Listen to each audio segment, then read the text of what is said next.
Je i fiksuar pas dikujt që ndoshta as nuk të kthen ndjenja. Ke përshtypjen se kjo person duhet të jetë fati yt dhe megjithatë nuk e di pse dhemb kaq shumë. Kur nuk mund të flesh sepse mendon vazhdimisht për dikë, kur çdo këngë të kujton atë person, kur beson se universi ju ka bashkuar me qëllim atëherë ndalu. Ajo që do të mësosh në 3 minutat e ardhshme mund të shkatërrojë të gjitha fantazitë e tua romantike ose të konfirmojë se ky lidhje është me të vërtetë e vërtetë. Carl Jung, një nga psikologët më të diskutueshëm të historisë, ia kushtoi jetën e tij zbërthimit të këtij misteri. Dhe ajo që ai zbuloi është aq shqetësuese, saqë shumica e terapistëve nuk do ta thonin kurrë. Sepse Jung nuk të jep shpresa të rreme, ai të tregon të vërtetën më të pamëshirshme për dashurinë, edhe kur dhem. Para se të vazhdojmë, bëj diçka vendimtare që do të shumëfishojë energjinë e asaj që do të zbulosh.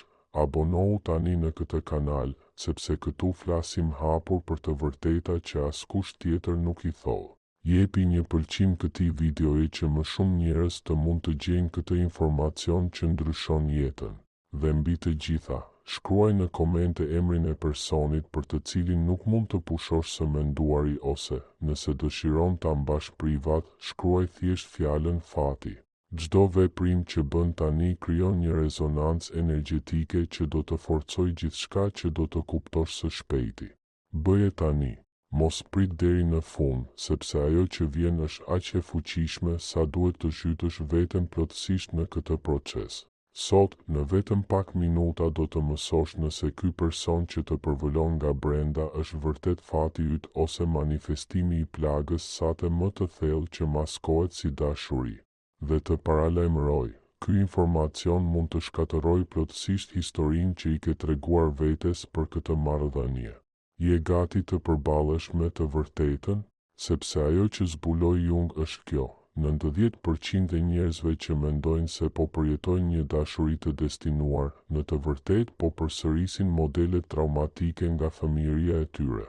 Ata ngatërrojnë varësinë emocionale me lidhjen shpirtërore. Ata i quajnë fat atë që në realitet është një plagë që kërkon shërim. Por ja çfarë nuk të thot askush? Ekzistojnë edhe ato 10% lidhje që janë të vërteta që i tejkalojnë kohën dhe hapësirën, që kanë një kuptim hyjnor në jetën tënde. Dhe në minutat e ardhshme do të tregoj saktësisht si ta njohësh ndryshimin. Nëse ke dëgjuar deri këtu, kjo nuk është rastësi. Diçka brenda teje e di se ky informacion është vendimtar për jetën tënde. Je duke kërkuar me dëshpërim përgjigje që askush nuk t'i ka dhënë. Je lodhur së ndjeri i çmendur sepse e do dik që ndoshta nuk duhet të luaj një rol aq të madh në jetën tënde. Kujdes, ajo që do të mësosh tani mund ta trondit egon tënde, por do të çlirojë shpirtin tënd. Jung nuk erdhi për të konfirmuar fantazitë e tua romantike. Ai erdhi për të zgjuar ndërgjegjen tënde dhe ky zgjim, sado i nevojshëm, dhem. Ja e vërteta që industria e dashurisë ta fsheh. Nuk bie në dashuri me njerëzit, bie në dashuri me projeksionet e tua.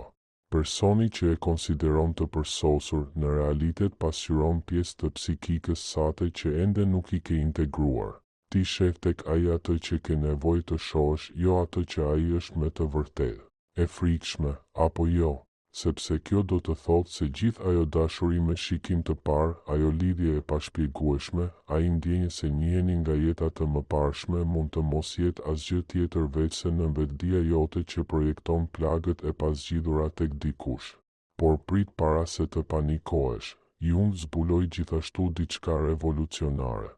Kur dy njerëz kanë integruar hijet e tyre dhe kanë shëruar plagët e tyre, ata mund të takohen në një nivel shpirtëror që shkon përtej projeksioneve. Kjo është dashuria e vërtetë e destinuar, jo iluzioni romantik që filmat na shesin, por diçka shumë më të thellë, transformuese. Dëshiron provën përfundimtare nëse ky person është me të vërtetë për ty? Jung përmend shenja të pagabueshme, por ato janë aq të pamëshirshme sa shumica nuk duan t'i dëgjojnë. Dëgjo tani me vëmendje, sepse këtu ndarja bëhet midis iluzionit dhe së vërtetës. Nëse ky person të bën të ndihesh i pasigurt, i shqetësuar, nëse ndihesh vazhdimisht se duhet të provosh veten, atëherë kjo nuk është dashuri e destinuar. Është trauma jote që maskohet si tërheqje. Nëse ky person aktivizon plagët e tua të vjetra të braktisjes, të bën të besosh se nuk je mjaftueshëm, të mban në pasiguri të vazhdueshme, a më do vërtet, atëherë ky nuk është fati yt. Është e shkuara jote e pasgjidhur që thërret për shërim. Nëse je zgjuar natën duke pyetur veten nëse ai apo ajo të do, kjo nuk është qetësi shpirtërore, por frika e egos sate të lënduar. E frikshme është që shumica e njerëzve janë të varur nga ky lloj dashurie, sepse e ngatërojnë frikën me pasionin, dramën me thellësinë dhe intensitetin me vërtetësinë. Për sa kohë që mbetesh në këtë ngatëresë, do të mbetesh i zënë në të njëjtat cikle që të shterojnë, në vend që të zgjerojnë. Tani vjen pjesa që mund ta ndryshojë përgjithmonë jetën tënde, pjesa që Jung e ruajti për ata që ishin mjaft të guximshëm për t'i parë të vërtetën në sy pa kthyer kokën. Jung zbuloi se dashuria e vërtetë e destinuar është e kundërta e asaj që popkultura na ka mësuar. Dëgjoj këto shenja sikur jeta jote të varej prej tyre, sepse në një farë mënyre, cilësia e jetës sate në dashuri varet vërtet prej tyre. Ajo të jep një ndjenjë të thellë paqeje dhe njohjeje, jo të shqetësimit të vazhdueshëm. Ajo të lejon të flesh i qetë, sepse ndihesh emocionalisht i sigurt. Ajo të bën të ndihesh i dashur për atë që je, pa qenë nevoja të luftosh vazhdimisht për vëmendje. Ajo aktivizon tek ti aftësinë për të qenë autentik, pa frikë nga refuzimi apo gjykimi. Ajo të fton të rritesh pa u dashur të ndryshosh vetëm për të kënaqur. Nëse personi që po mendon tani nuk i plotëson këto kritere, kam një lajm të hidhur për ty. Nuk është fati yt, është varësia jote emocionale e maskuar si dashuri kozmike. E di që dhem. Mendja jote tani po kërkon justifikime, arsye për të mohuar këtë të vërtetë, por shpirti yt, ajo pjesë e thellë dhe e ditur brenda teje, po tund kokën tani. Je gati për njohjen më tronditse. Jung zbuloi se pikërisht ata që janë më të fiksuar për të gjetur shpirtin binjak, janë më pak të gatshëm ta pranojnë atë. Pse? Sepse ata kërkojnë dikë që t'i plotësoj, ndërsa dashuria e vërtet e destinuar shfaqet vetëm kur je tashmë i plodh. Këtu qëndron sekreti që mund ta trondit botën tënde. Nëse dëshpërimisht dëshiron që ky person të jetë ai i duhuri, nëse paqja jote e brendshme varet nga fakti nëse ai apo ajo qëndron ose ikën. Nëse beson se nuk mund të jetosh pa të, atëherë sigurisht që nuk është për ty. Dashuria e vërtet nuk vjen për të shpëtuar, por për të festuar. Nuk vjen për të mbushur, por për të zgjeruar. Nuk shfaqet për të plotësuar, por për të shoqëruar në tërësinë tënde. Tani vjen momenti i së vërtetës brutale. A je gati të lëshosh personin që mendon se është fati yt, kur e kupton se ai në të vërtetë është karma jote e pasgjidhur? Ke guximin të pranosh se ajo që ndjen mund të mos jetë dashuri, por një lidhje traumatike? Sepse Jung do ta thoshte pa hezitim, për sa kohë që kapesh pas marrëdhënieve që të shterojnë, të ngatërojnë, që të mbajnë të bllokuar në një tren emocionesh, ti po bllokon hyrjen e dashurisë sate të vërtetë. Është sikur të qëndrosh tek dera duke përqafuar një fotografi, ndërsa partneri yt i vërtet po bie zilen jashtë, por nuk mund të hyjë, sepse ti po mban fort një iluzion. Më lejo të bëj një pyetje krejtësisht të sinqertë, diçka që mund ta zbuloj të vërtetën për disa sekonda. A të ndihmon kjo person që ti mendon se është fati yt të bëhesh një version më i mirë i vetes tënde? Apo të mban të bllokuar në modelet që i njeh prej kohësh? A të çon prania e tij drejt rritjes, drejt faqeve të reja të personalitetit tënd, apo thjesht e konfirmon atë që tashmë e di për veten? Sepse dashuria e vërtet, nga këndvështrimi jungian, nuk është përsëritje por evolucion. Ajo nuk vjen për të konfirmuar plagët e tua, por për t'i shndërruar ato. Nuk vjen për të mbajtur rehat, por për të zgjeruar kufijtë e asaj që ti beson se është e mundur. Jung tha, gjithçka që na irriton të tjerët mund të na çojë drejt një kuptimi më të mirë të vetes son. Nëse personi që nuk mund të harrosh të bën nervoz, të papërshtatshëm apo të ankthshëm, mos i injoro këto shenja. Shpirti yt po të flet. Ai të tregon saktësisht cilat pjesë të tua kanë nevojë për vëmendje, cilat plagë janë ende të hapura, cilat modele mbeten të pasgjidhura. Tani dua që të bësh një ushtrim të vogël, një ushtrim që mund të sjellë më shumë qartësi në 30 sekonda se muaj të tërë analize. Mbyll sytë dhe mendo për këtë person. Jo për atë që ndjen për të, por për atë që ndjen për veten kur je me të. A ndihesh më i lirë apo më i burgosur, më i vërtet apo më i shtirur, më i qetë apo më i tensionuar, më i lidhur me veten apo më i humbur? Këto ndjesi, këto reagime trupore, janë busulla jote e brendshme që të tregon të vërtetën që mendja jote nuk do ta pranojë. Jung mësonte se procesi i individuimit, rruga për t'u bërë me të vërtet vetvetja, është detyra më e rëndësishme e jetës sate. Marrëdhëniet, sidomos ato intensive, janë katalizator të këtij procesi të brendshëm. Ato nuk janë qëllimi vet, por mjete që të çojnë drejt qëllimit tënd të vërtet, drejt takimit me veten. Sa herë e ke ngatëruar të njohurën me fatin? Sa herë je ndjer tërhequr në mënyrë magnetike ndaj dikujt, vetëm për të kuptuar më vonë se ky person të kujtonte modele të vjetra, ndoshta edhe të dhimbshme, por të njohura? Truri i njeriut kërkon të njohurën, edhe kur e njohura na lëndon. Prandaj shpesh ndjehemi të tërhequr nga njerëz që na trajtojnë ashtu siç na trajtuan në fëmijëri, jo sepse është fati ynë, por sepse është modeli ynë i pasgjidhur. Dashuria e vërtet, e destinuar, nuk ndihet e njohur në kuptimin e së kaluarës, por e njohur në kuptimin e së vërtetës. Është sikur, pas një udhëtimi të gjatë, më në fund të kthehesh në shtëpi, jo sepse ke qenë gjithmonë aty, por sepse je më në fund në vendin ku gjithmonë duhej të ishe. Jung foli për sinkronicitetin, ato përkimet e sakta që duket se kanë një kuptim më të thellë. Nëse një person i caktuar hyri në jetën tënde pikërisht kur po kaloje një fazë të ndryshimit të brendshëm, mos e injoro këtë.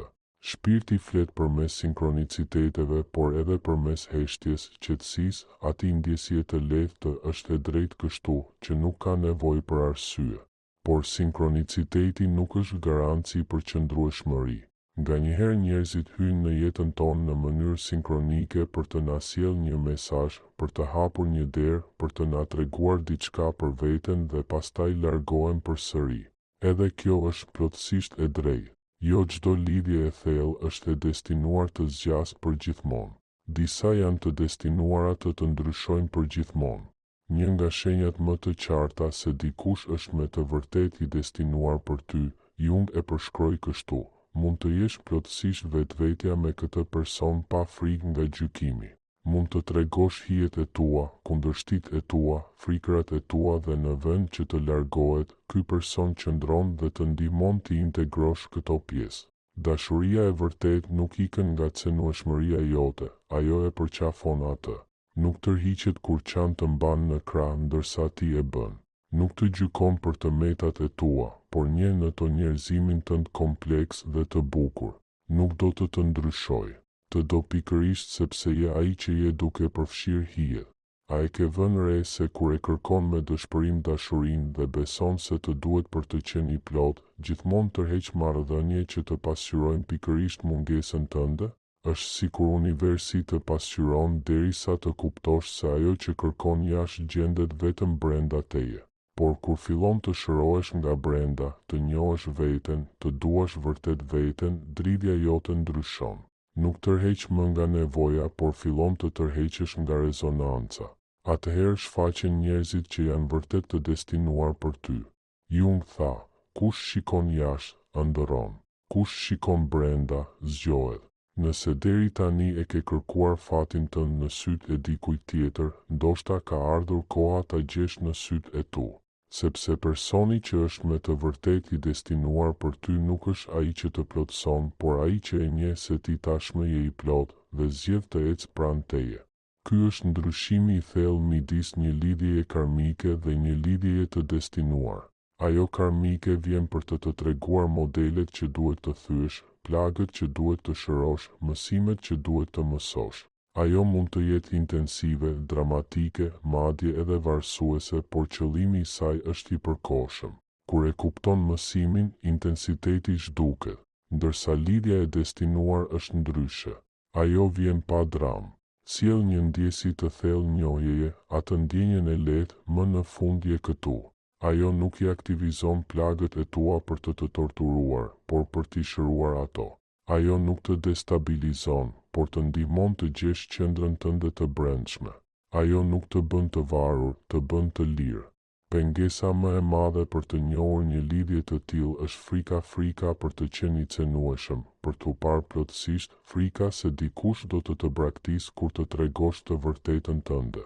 Por Jung na kujton, cenueshmëria nuk është dobësi, është burimi i lidhjes së vërtetë. Nëse je në një marrëdhënie ku duhet të fshehësh pjesë të vetes për t'u dashur, atëherë kjo nuk është një lidhje e destinuar, por një lidhje me kushte. Dashuria e vërtet është pa kushte, jo në kuptimin që toleron sjellje shkatëruese, por në kuptimin që e sheh thelbin tënd përtej të metave të tua. Jung foli gjithashtu për rëndësinë e të kundërtave. Ndonjëherë personi që është me të vërtet i destinuar për ty nuk është ai që të ngjan më shumë, por ai që plotëson më mirë energjinë tënde. Jo ai që mendon si ti, por ai që të hap perspektiva të reja. Por ki kujdes. Jo çdo ndryshim do të thotë plotësim. Një lidhje e destinuar mund të ketë sfida, momente të vështira, mund të kërkojë punë dhe përkushtim, por nuk ndihet kurrë si detyrim. Ajo ndihet si një rrjedhë natyrale, si një rritje organike, si një lumë që gjen rrugën e vet pa thyer gurët. Dhe tani një pyetje e fundit, vendimtare. Apo kërkon me të vërtet një lidhje të paracaktuar, apo në të vërtet po ikën nga lidhja me veten tënde? Shpesh ajo që ne e quajmë kërkimi për dashuri është në fakt një arratisje nga boshllëku ynë i brendshëm. Jung paralajmëroi, asnjë marrëdhënie e jashtme nuk mund të mbush një boshllëk të brendshëm që ti vetë ende nuk e ke njohur. Personi që është i caktuar për ty nuk vjen për të shpëtuar nga vetmia, ai vjen për të shoqëruar në plotësinë tënde. Ai nuk shfaqet për të përfunduar historinë tënde, por për të krijuar një të re së bashku me ty. Ai nuk vjen për të zgjidhur problemet e tua, por për të ecur në krahun tënd ndërsa ti i zgjidh vetë. Dhe si e kupton njeriu që është gati për një lidhje të paracaktuar? Jung do të thoshte, je gati kur nuk ke më nevojë të dëshpëruar për të, kur ke mësuar të jesh në paqe me veten, kur ke shëruar plagët e tua më të thella, ke integruar hijet e tua dhe je pajtuar me të kaluarën tënde. Vetëm atëherë ke diçka të vërtet për të dhënë. Kjo nuk do të thotë se duhet të jesh i përsosur, por i vetëdijshëm. I vetëdijshëm për modelet e tua, plagët e tua, mekanizmat e tua mbrojtës. I vetëdijshëm për atë që projekton dhe atë që pranon. I vetëdijshëm për dallimin mes dashurisë dhe varësisë, mes lidhjes dhe bashkëvarësisë. Dashuria e vërtet lulëzon në vetëdije, jo në pavetëdije. Ushqehet nga autenticiteti, jo nga maskat. Rritet përmes së vërtetës, jo përmes iluzionit dhe mbi të gjitha mbështetet në lirinë e ndërsjellë, jo në kontrollin. Dua që të dish diçka të rëndësishme, diçka që mund të ndryshojë të gjithë kuptimin tënd për dashurinë. Nëse personi që nuk mund ta harrosh të mban në një gjendje të vazhdueshme pasigurie, frike ose shqetësimi, atëherë kjo nuk është një lidhje e paracaktuar, kjo është plaga jote e maskuar si dashuri. Dashuria e vërtet mund të ketë momente pasigurie, por themeli i saj është i qëndrueshëm. Ajo të jep ndjenjen e sigurisë dhe besimit. Jung mësonte se shpirti njeh kundërshtarin e vet pa pasur nevojë për shpjegime racionale. Kjo rezonancë shkon përtej tërheqjes fizike, përtej përputhshmërisë mendore, përtej interesave të përbashkëta. Është një njohje në nivelin më të thellë të qenies. Dhe çfarë ndodh me ata njerëz që i ke dashur thellë por që nuk qëndruan? Jung do të thoshte se ata gjithsesi ishin pjesë e fatit tënd, por jo për të qëndruar. Qëllimi i tyre ishte të zgjonin diçka brenda teje, të aktivizonin një proces rritjeje, të përgatitnin për atë që do të vinte më pas. Ata nuk ishin gabime, por mësues të maskuar si të dashur. Çdo marrëdhënie, çdo takim, çdo lidhje në jetën tënde ishte e përsosur për zhvillimin tënd në atë moment. Edhe ata që të lënduan, që të hutuan, që të bën të dyshoje në të qenit i denjë për dashuri, të gjithë ishin copa të puzzle-it që të afruan më shumë me të vërtetën tënde më të thellë. Por këtu qëndron çelësi. Nuk mund ta pranosh lidhjen tënde të vërtetë për sa kohë që ende mban të kaluarën që e ka përmbushur tashmë qëllimin e saj. Jung foli për rëndësinë e lëshimit për të nderuar të kaluarën pa mbetur i lidhur pas saj. Vetëm kur e lëshon të vjetrën, krijon hapësirë për atë që është me të vërtetë e destinuar për ty. Nëse ke lexuar deri këtu dhe ke rezonuar brenda me këto fjalë, atëherë kjo është një shenjë. Shpirti yt po përgatitet për diçka të re. Ndoshta për të lëshuar atë që të mban pas. Ndoshta për t'u hapur ndaj asaj që po vjen. Ndoshta për të njohur se ajo që po kërkon ka kohë që qëndron para teje, vetëm se deri tani e ke parë me sy të tjerë. Jung na la një kuptim të mrekullueshëm. Takimi i dy personaliteteve është si kontakti i dy substancave kimike. Nëse ndodh një reakcion, të dyja shndërrohen. Nëse personi që po mendon tani të ka ndryshuar thellë në ndonjë mënyrë, atëherë ai e ka përmbushur qëllimin e tij pavarësisht nëse qëndron apo largohet. Dashuria e vërtetë nuk do të thotë gjithmonë qëndrueshmëri. Ndonjëherë do të thotë shndërrim. Ajo nuk ka pse të jetë përjet, ndonjëherë është pikërisht ajo që të duhet tani për të mësuar, për të rritur, për të zhvilluar. Të dyja format e dashurisë, ajo që qëndron dhe ajo kalimtare, janë të shenjta, të nevojshme dhe të përsosura në momentin dhe qëllimin e tyre. Detyra jote nuk është të njohësh me shikimin e parë nëse dikush është fati yt. Detyra jote është të mbetesh i vetëdijshëm, autentik dhe i hapur. Të vazhdosh të rritesh, të shërohesh, të hapesh. Të besosh se shpirti yt e di saktësisht çfarë i duhet dhe kur. Dhe mbi të gjitha të kujtosh se edhe ti je fati i dikujt tjetër, se edhe ti ke diçka unike, të bukur për të dhënë.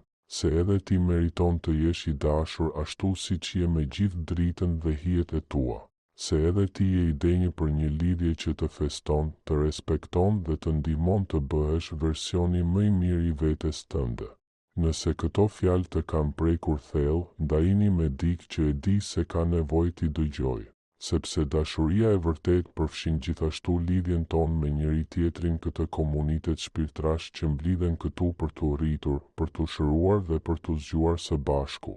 Mos kërko shenja të jashtme për të konfirmuar atë që tashmë e di brenda vetes. Shpirti yt është busulla më e mirë që ke. Bëj besim, ndiq mesazhet e tij dhe lejo vetes të jetoj dashurinë që me të vërtetë meriton, një dashuri që nuk të bën më të vogël, por më të madh. Një dashuri që nuk të lidh, por të çliron. Një dashuri që nuk të plotëson, por të nderon në tërësinë tënde. Sepse në fund dashuria e vërtetë, e paracaktuar, nuk është një person që vjen për të rregulluar jetën tënde.